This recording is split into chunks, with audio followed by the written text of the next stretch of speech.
বাংলাদেশে এই প্রথমবার মাত্র ৯৯ টাকায় বাসমতি চালের কাচ্চি একদম গরম গরম গরুর ঝুরা মাংস দিয়ে ল্যাটকা খিচুড়ি পাওয়া যাচ্ছে ছোট্ট এই দোকানটিতে। কুরবানির ঝুরা মাংস খেতে কিন্তু আর এখন কুরবানি পর্যন্ত অপেক্ষা করতে হবে না, ইচ্ছে হলেই যে কোনো সময় খেতে পারবেন এই ঝুরা মাংস দিয়ে ল্যাটকা খিচুড়ি। চাইলে ভুনা খিচুড়ি দিয়েও খেতে পারবেন, এটা কয়েকদিন জালে জালে তৈরি করা হয়, সো পাবেন একদম অথেন্টিক কুরবানির ঝুরা মাংসের স্বাদ। আমি গরম গরম ধোয়া ওঠা ল্যাটকা খিচুড়ি নিয়েছি, জাস্ট শুধু খেতেও কিন্তু দারুণ ছিল।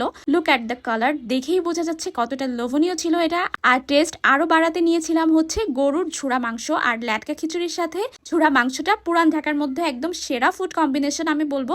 আপনি চাইলে ভুনা খিচুড়ি দিয়েও এটা খেতে পারেন। এখানে আরো একটি মজার খাবার পাবেন, সেটা হলো বাসমতি চালের কাচ্চি, যেটা মাত্র ৯৯ টাকায়। আর এই যুগে এসেও মাত্র ৯৯ টাকায় খাওয়া যাচ্ছে কাচ্চি, এটাও কিন্তু ভাবা যায়। বড় বড় আলুর সাথে মুরগির একটি লেগ পিস দিয়ে দেয়। আর ট্রাস্ট মি, এই কাচ্চি টেস্ট গরু বা খাসির কাচ্চি টেস্ট থেকে কোনো অংশে কম না। আমি এই কাচ্চি খেতে হলেও আবার এই প্লেসটিতে আসবো। আর প্লেসটির নাম হচ্ছে মজা লাগছে। লোকেশন হচ্ছে আবুল হাসনাত রোড, ৭ রওজা, ঢাকা।